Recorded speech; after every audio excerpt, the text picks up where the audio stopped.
Hello, నేను సుమతి. మీరు lunch box వార్తలు వింటున్నారు. ఆన్లైన్ ట్రేడింగ్ యాప్ గ్రోకు వచ్చిన టెక్నికల్ ప్రాబ్లం ఏంటి? పప్పుల ధర ఎందుకు పెరుగుతోంది? అయోధ్యలో పర్యాటకానికి సంబంధించి వచ్చిన లేటెస్ట్ రిపోర్ట్ ఏం చెప్తోంది? ఇవే కాకుండా బిజినెస్, పర్సనల్ ఫైనాన్స్ కు సంబంధించిన వార్తలు ఈ రోజు లంచ్ బాక్స్ లో ఉన్నాయి. అవేంటో వినేద్దాం. ఆన్లైన్ ట్రేడింగ్ యాప్ గ్రో వినియోగదారులు ఈ ఉదయం నుండి యాప్లోకి లాగిన్ చేయడంలో సమస్యలు ఎదుర్కొంటున్నారు. గ్రో యాప్ వినియోగదారులు తమ అసంతృప్తిని వ్యక్తం చేస్తూ ట్విట్టర్ ఎక్స్లో అనేక ట్వీట్లు చేశారు.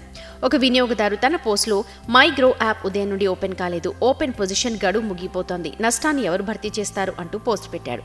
అలాంటి వారు చాలా మంది సోషల్ మీడియాలో కంప్లైంట్స్ పోస్ట్ చేశారు. దీనిపై గ్రో యాప్ వాళ్ళు రెస్పాండ్ అయ్యారు. వినియోగదారులకు సర్ది చెప్పే ప్రయత్నం చేశారు. ఈ అసౌకర్యానికి చింతిస్తున్నామన్నారు. సాంకేతికత లోపాన్ని పరిష్కరించడంలో తమ బృందం బిజీగా ఉందని చెప్పారు. మీ సహనానికి ధన్యవాదాలని, త్వరలోనే సాధారణ కార్యకలాపాలను తిరిగి ప్రారంభిస్తామని చెప్పారు. దాదాపు 2.5 గంటల పాటు క్లోజ్ అయిన తర్వాత ఆన్లైన్ ట్రేడింగ్ యాప్ గ్రో మళ్లీ పనిచేయడం ప్రారంభించింది.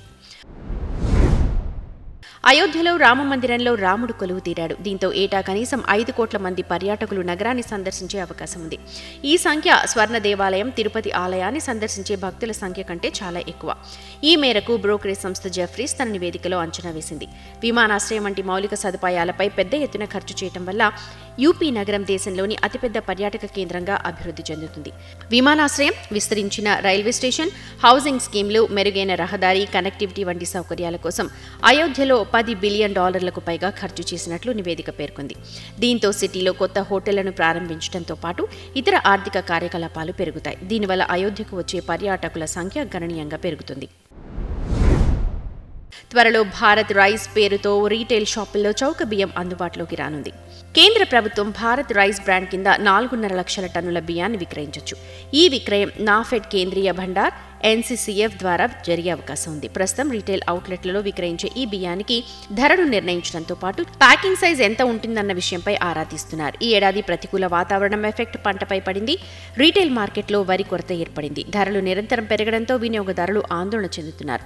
అటువంటి పరిస్థితిలో బియ్యం ద్రవ్యోల్బణం నుండి వారిని రక్షించడానికి ప్రభుత్వం చౌక బియ్యాన్ని విక్రయించాలని ఆలోచిస్తోంది. బియ్యం ధరలను నియంత్రించేందుకు ప్రభుత్వం బహిరంగ మార్కెట్లలో కూడా బియ్యం విక్రయిస్తున్నా ధరలు మాత్రం ఎక్కువగానే ఉన్నాయి. గృహ రుణం అసలు చెల్లింపుపై పన్ను మినహాయింపు పరిమితిని పెంచాలని రియల్ ఎస్టేట్ డెవలపర్లు డిమాండ్ చేస్తున్నారు. అందుబాటు గృహాల నిర్వచనాన్ని మార్చాలని బడ్జెట్కు ముందు రియల్ ఎస్టేట్ డెవలపర్లు గట్టిగా కోరుతున్నారు. బడ్జెట్లో దీర్ఘకాలిక మూలధన లాభాల పన్ను తగ్గించాలి. ఇలా చేయడం వల్ల ఇళ్ల డిమాండ్కు మరింత తోడ్పడుతుందని డెవలపర్లు చెబుతున్నారు. దీనివల్ల ఉపాధి కల్పన, ఆర్థిక వ్యవస్థ రెండూ అభివృద్ధి చెందుతాయని ఆర్థిక మంత్రిత్వ శాఖకు రాసిన లేఖలో క్రెడాయ్ పేర్కొంది. క్రెడిట్ మధ్య ఆదాయ వర్గానికి లింక్డ్ సబ్సిడీ పథకాన్ని పునఃప్రారంభించాలంది. స్టాంప్ డ్యూటీని తగ్గించడం ద్వారా సరసమైన గృహ ప్రాజెక్టులలో పెట్టుబడిని ప్రోత్సహించాలని కోరింది. చాలా కాలంగా వెనుకబడి ఉన్న రబీ పంటల విస్తీర్ణం ఈ ఏడాది పెరిగింది. వ్యవసాయ శాఖ గణాంకాల ప్రకారం జనవరి 19 వరకు దేశవ్యాప్తంగా 687 లక్షల హెక్టార్లలో రబీ సాగు నమోదైంది. దేశంలో గత ఏడాది ఈ సంఖ్య 686 లక్షల హెక్టార్లు. గతంలో గోధుమ సాగు వెనుకబడి ఉంది. కానీ ఇప్పుడు గత ఏడాదితో పోలిస్తే దాదాపు 6 లక్షల హెక్టార్లు విస్తీర్ణం పెరిగింది. ఇప్పటి వరకు మొత్తం గోధుమ సాగు విస్తీర్ణం 340 లక్షల హెక్టార్లకు చేరుకుంది. అయితే అన్ని రబీ పంటలలో పప్పు ధాన్యాల సాగు తగ్గింది. మినుము విత్తడం తగ్గడంతో మొత్తం పప్పు ధాన్యాల విస్తీర్ణం దాదాపు 8 లక్షల హెక్టార్లు వెనుకబడి ఉంది. హీరో మోటోకార్ప్ తన అత్యంత ప్రీమియం శక్తివంతమైన బైక్ మావరిక్ 440ని రిలీజ్ చేసింది. దీని ఎక్స్ షోరూమ్ ధర దాదాపు 2 లక్షలు ఉండొచ్చు. భారతదేశంలో ఇది royal Enfield classic 350, Harley Davidson X440, Java 350, Honda CB 350 వంటి బైక్లతో పోటీ పడుతోంది. హార్లీ డేవిడ్సన్ X440 ప్లాట్ఫామ్లో ఈ బైక్ని అభివృద్ధి చేశారు. అయితే దాని లుక్, డిజైన్లో చేంజెస్ కనిపిస్తాయి.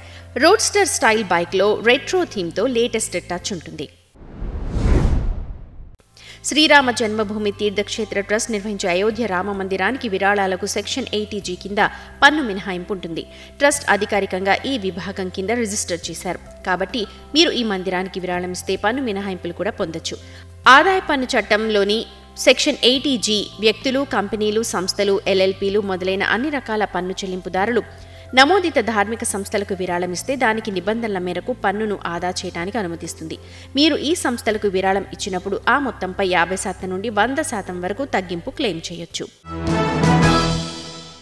ఇవి రోజు లంచ్ బాక్స్ కబుర్లు. మరిన్ని బిజినెస్, ఫైనాన్స్ వార్తలతో రేపటి లంచ్ బాక్స్ కబుర్లతో కలుద్దాం. అంతవరకు రేడియో మనీ 9 వింటూనే ఉండండి. మరిన్ని బిజినెస్, పర్సనల్ ఫైనాన్స్ సంబంధించిన వార్తల కోసం మనీ 9 యాప్ని ఇప్పుడే డౌన్లోడ్ చేసుకోండి. Thank you.